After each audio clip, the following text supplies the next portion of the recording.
downhill race later in the show, with skiers from the same country in the top places. Switzerland looks a good tip. Yes, and one man tipping well since the sunny weather returned to Sydney is our own Kenny Callender. Let's join him at Rosehill for the good oil on today's meeting. Ken. Thanks a lot, Ken. Well, what a great day it is at Rosehill here today. Everything's perfect. We're doing 4 races live as usual on the wide world of sports. And a topical tip in the first race, race 4, number 1, perfect evening. If it's a perfect day, it'll be a perfect evening. All you need's cash. The filly Perfect Evening wasn't quite up to the top grade over the carnival. The standard's weaker here today. She gets a chance. I think she'll win. Number 1, Perfect Evening in race 4. Another topical tip in race 5, number 6, Purse Strings. You loosen the purse strings today and back this horse. A bad barrier beat him at Randwick last start. Today he's well drawn. Second at Randwick, he'll be first at Rosehill. I like him a fair bit. In race 6, a former Kiwi filly, number 3, Rassenbane. She's had 1 run in Sydney. It was quite a good run, and she's worked absolutely terrific on the track at Randwick since. I like number 3, Rassenbane in race 6. In race 7, number 7, Snow Chief. He's working the place down at Randwick too. Trained by Tommy Smith. He'll be ridden by Matty Pravato. I think he's one of the better bets of the day. Number 7, Snow Chief in race 7. Stay tuned to Wide World of Sports for all the top racing action. And Maxie, I tipped a few winners last week. He's unbearable when he picks a winner, so I guess it might pay to stick with Kenny Callender. He's in good nick. Yeah, he's doing all right, Kenny. Well done. And you'll be in fabulous... To Rosehill for the first of our live races, the Tooheys 2.2 light handicap. Young Sean Campton was injured in a pre-race fall earlier today. It's already cost him 1 winner in the previous race, and it might well cost him another one here, Ken. He had a very good ride. Perfect evening. Yes, John, I'm sorry to say that I hope it has cost Sean another winner, because I've got my cash on Perfect Evening. It'll be a perfect day for me if Perfect Evening can get home. I think she's well suited. She was racing well against the top fillies. These are a little bit weaker. Let's hope she can win. Joey Galea now takes them out on Perfect Evening, who's showing $4.10, just a little bit better than the 3s. Little Girl Dance on the tote, getting out a fraction to $3.90 now, almost 3 to 1. 5 Crusade King, 7.5 Queen Zenobia, 16 Regarde Moi, 5 to 1 Prince of Power, 16 Raise a Million and Right Result, 50 Secretly, 80 Delightful Kingdom. They're about to jump. Make it a perfect evening, John. Do me best for you, Keno. Starter Billy Dale on his rostrum now, has the button, and they're all set and ready to jump. In race 4, stalls open, off and running, a little bit slow to move at the start, Prince of Power and Secretly, and bouncing out in front, Raise a Million, joined immediately by Crusade King. Close handy is Secretly, who's going through quickly after a slow start. Right Result prominent, followed by Queen Zenobia. Prince of Power improving quickly between horses, but runs into a dead end when they settle down. He's inclined to go fiercely now. Further back, Little Girl Dance, followed by Perfect Evening and Regarde Moi, and last of all, Delightful Kingdom. Towards the 1,000 metres mark, and Crusade King on the outside took a narrow lead over Secretly. Running third, Right Result, who's obliged to race 3 deep in the run to the first corner. The pace is rather muddling. Close handy, Prince of Power, Queen Zenobia on the fence. At the head of the others, Little Girl Dance. They're packing up very suddenly. Further back, Perfect Evening, followed by Regarde Moi and Delightful Kingdom. A very slowly run race at the 700 metres mark. Crusade King is just shading Secretly. Right Result and Raise a Million are right up there with them as they near the turn, and then Queen Zenobia. They're starting to sprint now. Further back, Prince of Power, followed by Delightful Kingdom, who's carted wide on the turn. Little Girl Dance behind those, and straightening up for the run home now. Crusade King and Secretly have got away from them. They kicked about 2 lengths clear of Right Result. Queen Zenobia, Raise a Million running on fairly well, followed by Little Girl Dance. Perfect Evening can't get a run anywhere. At the 200, Crusade King is clear. The filly, Raise a Million, under the whip, trying hard to pick it up. Crusade King in front, Raise a Million, inch by inch is getting to it, but Crusade King is holding on. He'll win. Crusade King is too good and beat Raise a Million. Regarde Moi will be third and looked unlucky, couldn't get a clear run in the straight. Then Little Girl Dance, Queen Zenobia, Prince of Power, followed by Perfect Evening, Secretly and Delightful Kingdom, and Right Result is weakened to run last. Stand by for numbers on race 4, but Crusade King is the winner, ridden by Malcolm Johnston. Malcolm's in great form at the moment. Number 3, Crusade King, $4.30 and $1.70. A lightly raced son of the great Sir Tristram. Raise a Million will be second. Matt Pravato, a place dividend of $3.70. And tight for third, but I like the one on the fence. And number 5, Regarde Moi, looks to have run third. A place dividend of $4.20. That was the first of our liveys on Wide World of Sports. We'll see you for race 5 at 3:15.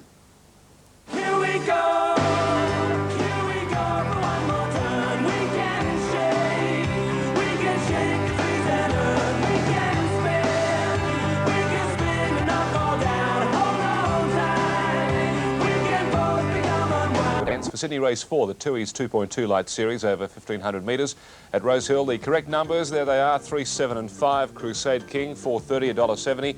Razor Million, second, $3.70. And Regardez Moi, third. You got the photo, $4.20. Kenny Calendar has a tip for race 5 in Sydney. It's number 6, Purse Strings. Let's hope we can pull a few of those this afternoon. And there's something else about it you won't find in any other country. Ampol, 100% Australian.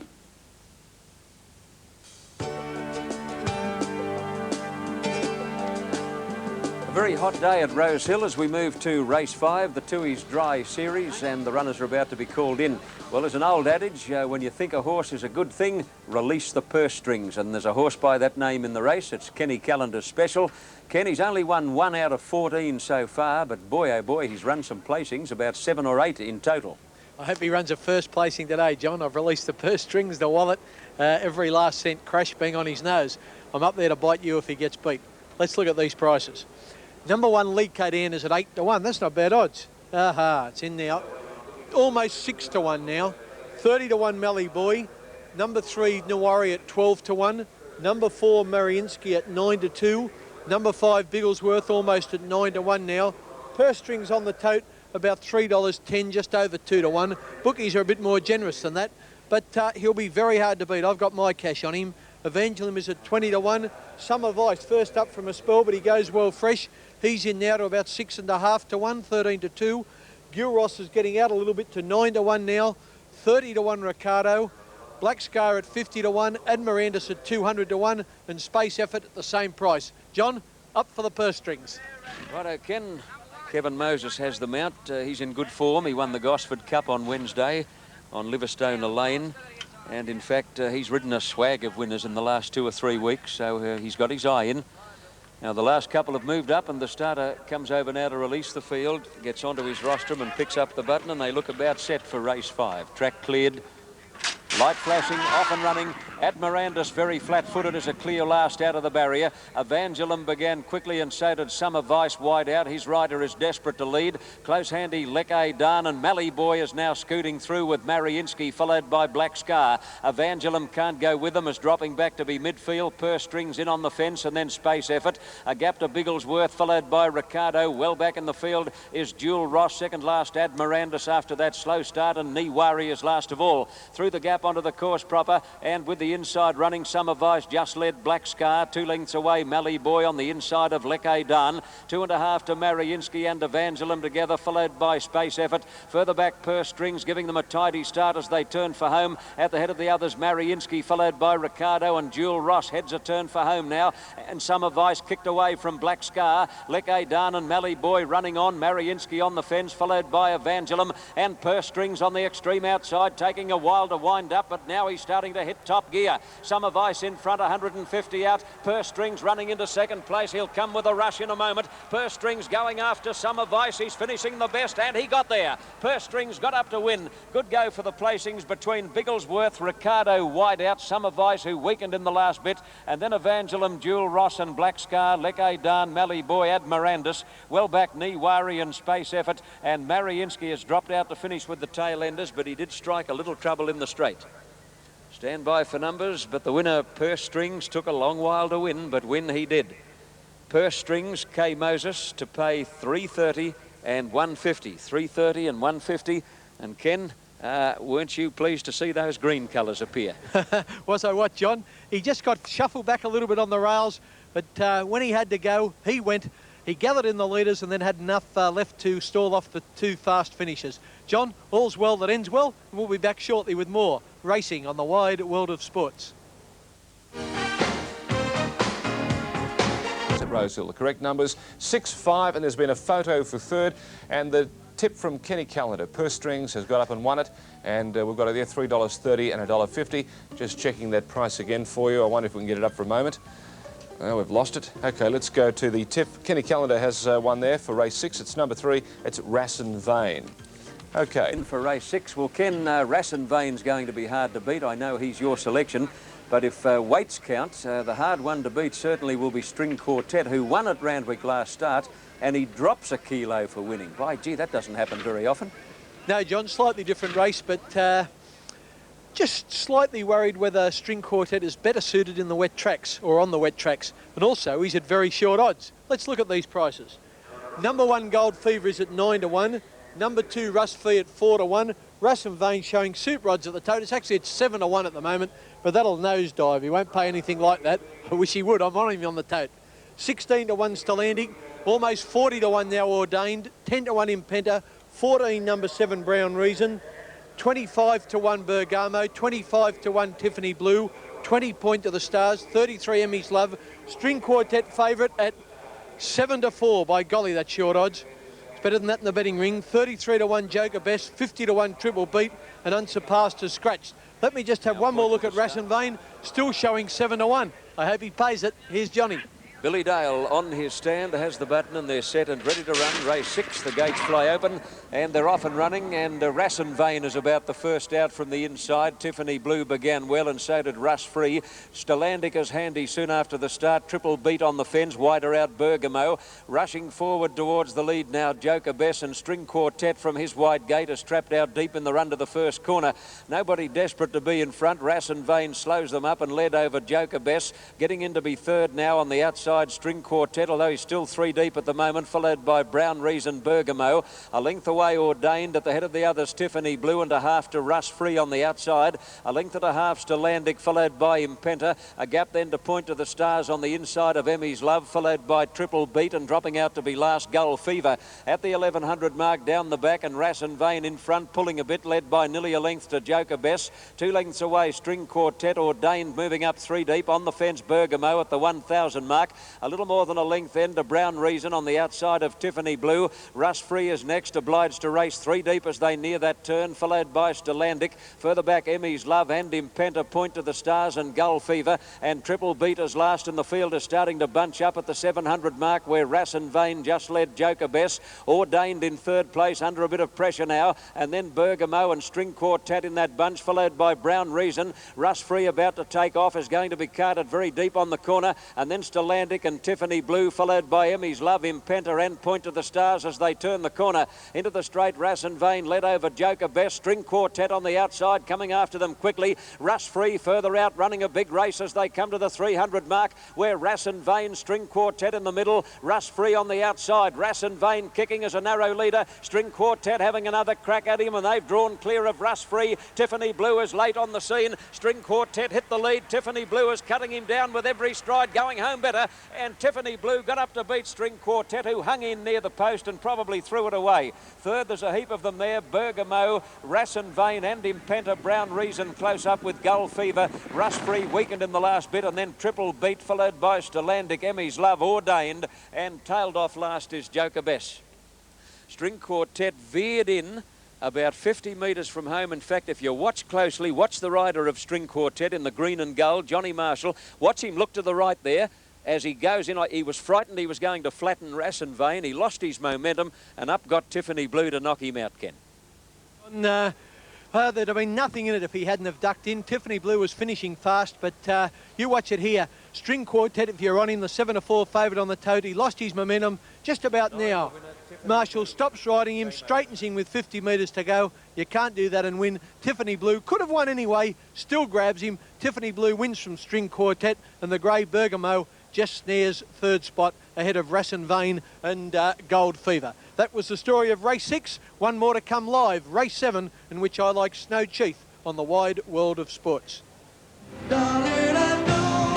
Any dividends for Sydney race 6, the Tui's draft handicap over 1900 metres. The correct numbers 9, 12 and 8. Tiffany Blue, $26.70, $5.80. Great effort there. String Quartet was second, $1.60, and Bergamo third, $5.50. Kenny Callender has a tip for Sydney race 7. It's number 7, and it's Snow Chief. All right. For the last one on this afternoon's Wide World of Sports out there at Rose Hill. Good on you, Ken. Race 7 it is, and the runners are moving in, so without any further ado, we go down to Kenny Callender. Ken, can the old fellow Temple Front recapture his best form here, do you think? He's got a super chance, John. I think it's a race in 2, he and Snow Chief. I've gone for Snow Chief. The prices, 33's Macquarie Prince, 3 to 1 Temple Front, 8 Moral Victory, 11 to 2 Swiftly Carson, 40 Peaceful Kingdom, 4.5 Capillas, 5 to 2 favourite Snow Chief, give him strength. 20 Right Missile, 80 Well Zephyr, 11 Uranai, 66 Tomerish. They're about to jump. Here's Johnny. Distance. Moral Victory has won 4 races on this track over this distance, so if the horses for courses theory has got any credence, he could well figure in the finish. But Temple Front's the one, as Ken pointed out. If he's anywhere near his absolute best, he's the one to beat. Starter Billy Dale coming over to release the field. They steady down now. Uranai and Tomerish face up squarely, and they're about right as the starter gets onto his rostrum. Track is cleared in front. Snow Chief, the inside runner, looks a ready-made leader. Swiftly Carson's bobbing around a bit in the stall. A couple of the riders indicating that they're not quite ready, but now the stall's open, they're off. Temple Front didn't jump well, he was a little bit tardy to begin, and Snow Chief pinged at Barrier Rise and led when they get going over Capillus, and Well Zephyr scooting through to join those leaders. Temple Front improving quickly, is going to settle down on the fence just behind them, followed by Swiftly Carson, Macquarie Prince. Uranai is out deep at the 1200 mark, and a gap then to Right Missile. Moral Victory well back early with Peaceful Kingdom, and back at the tail Tomerish as they race to the 1000 mark, nearing the first turn, and Well Zephyr got clear, plenty of pace on now, led by a length to Snow Chief, a bit more than a length to Capillus, about 2.5 to Swiftly Carson. On the rails ahead back Temple Front, 2 to Macquarie Prince, followed by Right Missile on the outside. 2 lengths further back Moral Victory, and then Tomerish, followed by Peaceful Kingdom, and Uranai went back to be last. Down the side, 700 metres out, and Snow Chief kicked up on the inside to go to a narrow lead over Well Zephyr. 2 lengths away Capillus, followed by Swiftly Carson. Temple Front niggled hard now. At the head of the others, Right Missile, followed by Macquarie Prince and Moral Victory as they turn the corner into the straight. Snow Chief is a clear leader over Capillus. Well Zephyr dropping off. Temple Front on the fence, running on solidly, followed by Swiftly Carson. Coming to the 200 mark, Snow Chief led from Capillus, having another crack at him. 2 lengths away, Temple Front and Swiftly Carson. 150 out, and Capillus headed Snow Chief. Temple Front is running on gamely, but Capillus drew clear close to home, and he's got too many guns for them. Capillus, he'll win the money. A great go for the placings. I think Right Missile wide out will get second. A nose in front of Temple Front. Macquarie Prince a big run, followed by Tomerish, then Snow Chief and Moral Victory. Swiftly Carson, well back Uranai and Well Zephyr, and tailed off his Peaceful Kingdom. The winner Capillus, J. Marshall. Number 6 Capillus to pay $5.30 and $1.80. A 3-way go for second. Maybe Right Missile wide out will get second. That big grey horse. And Right Missile is showing a place dividend of $4.60. Temple Front a place dividend of $1.90. He can do it on his day, Ken. Capillus, can't he? Yes, John, I understand after today there's a big race at Kembla on Tuesday week. That'll be his next assignment. The way he won today, there's one for you to remember in 10 days' time. All honours with Capillus. Okay, Ken, thank you. And that was the live action on today's Wide World of Sports. Look forward to your company again on Saturday next. Hope you're back to few winners.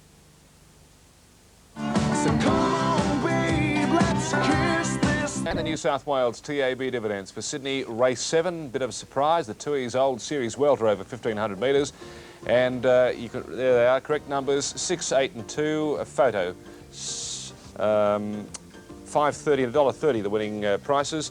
And $4.60 for Right Missile. And Temple Front $1.90.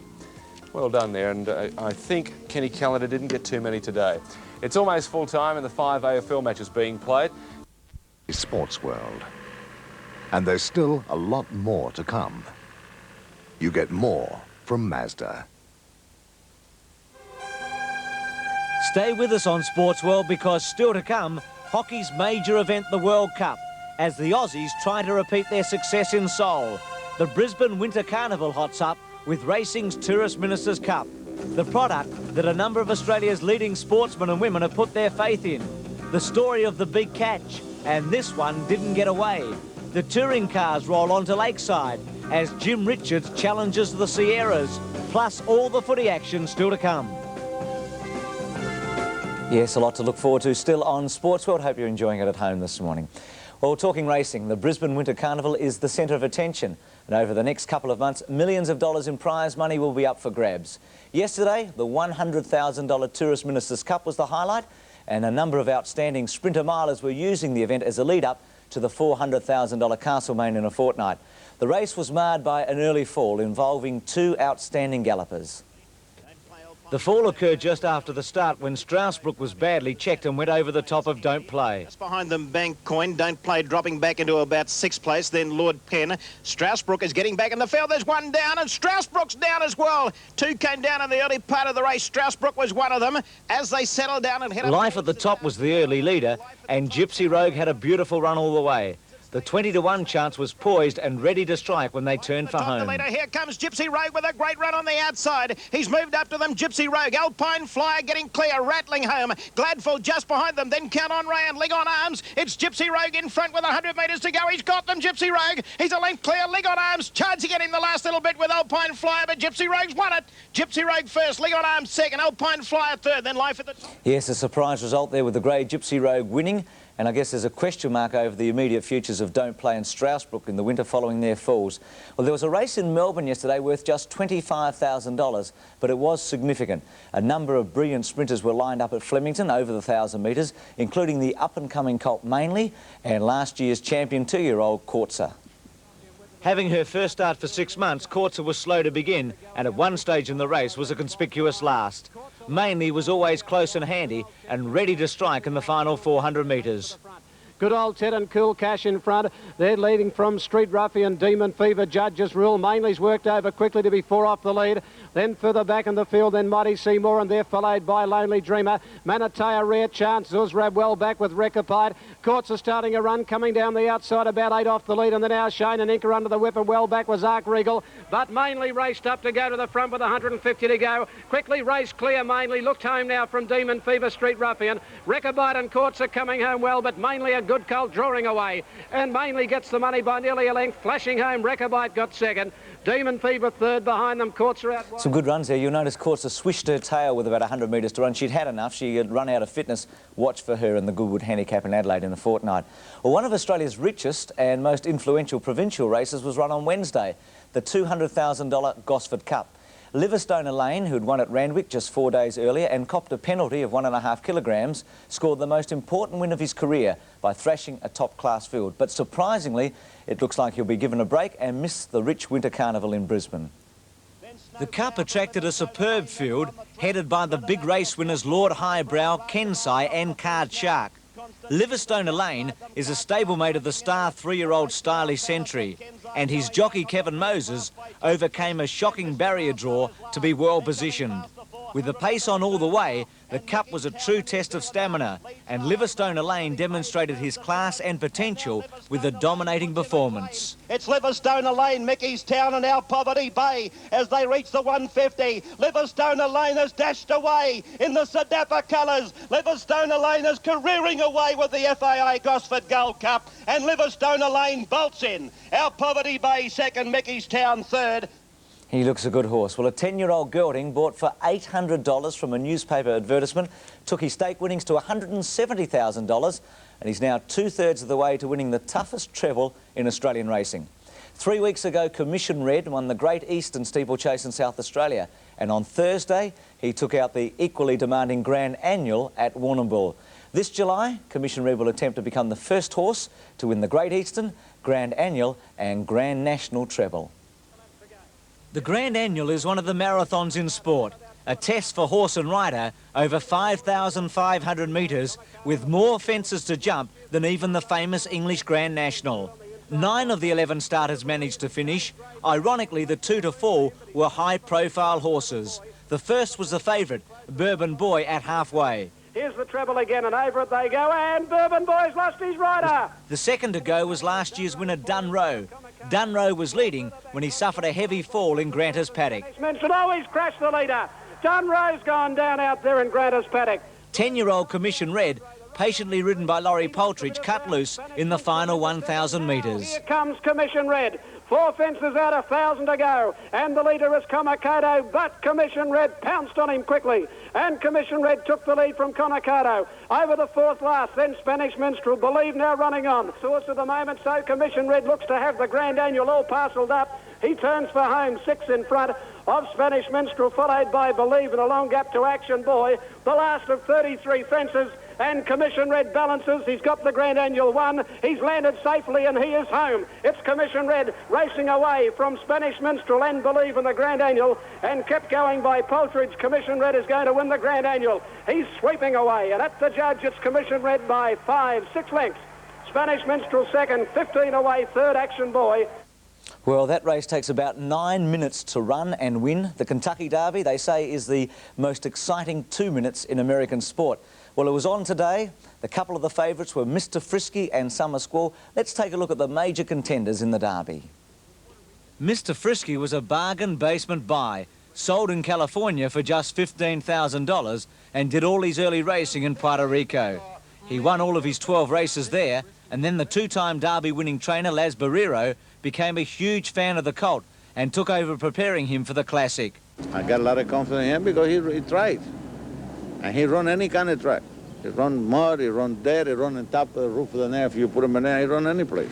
Under Las, Mr. Frisky has continued his unbeaten record and stretched it to 16.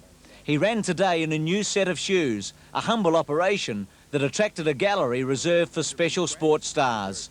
The second favourite is Summer Squall, a colt with a record of 7 wins from his 8 starts. Summer Squall won the Bluegrass Stakes at his final prep race for the Derby, and he's to be ridden by Pat Day. Day, one of America's most celebrated jockeys, is yet to win a Kentucky Derby, and the last 2 years he's finished second. So that was a scene setter for the 116th running of the Kentucky Derby. The favourite, Mr. Frisky, second favourite, Summer Squall. Let's go to the closing stages of this great race. That's Real Cash holding on to the lead by a head. Mr. Frisky with Gary Stevens on the outside challenging. Those two match strides as they round the far turn. On the inside, it's Real Cash. On the outside, it's Mr. Frisky, 2.5 back. That's 36 Red, and Summer Squall is charging up on the outside. Summer Squall with a rush into third. Unbridled is fourth, and moving quickly on the extreme outside. Pleasant Cap behind a wall of horses is fifth as the field turns for home. Summer Squall towards the inside, unbridled out in the middle of the racetrack, charges up to challenge. Those two are heads apart. Unbridled on the outside, and Summer Squall at the rail, and down the stretch they come.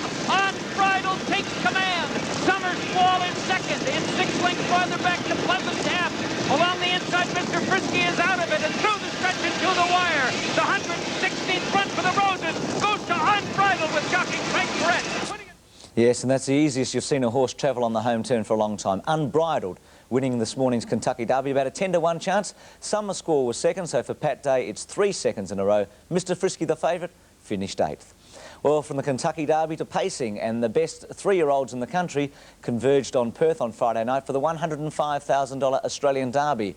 In recent years, Victorians have dominated this event, but not this time. Hallier, the champion from Tasmania, who at his last start was set to win the Sydney Derby before breaking in the straight, made it 10 wins from 11 starts with a brilliant victory.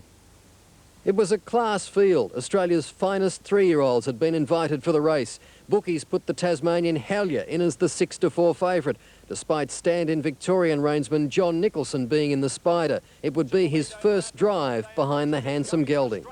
And it's the Queenslander, My Ultrasound, taking up the running on, sorting themselves out from Admiral Holiday, and Nero's Sons worked up nicely into the breeze after stepping away well. 1.5 lengths then to Hallier's, getting onto the back now of Nero's Son. About 2 to the filly Via Valencia. Almagest is galloping. Almagest being passed by Torrevian Jack. Samuel Morgan had to swerve a bit wide. And then Count of Gold and Pappy McCoy is actually 3 deep momentarily as they all get out of the way of Almagest, who's galloping his way out of contention.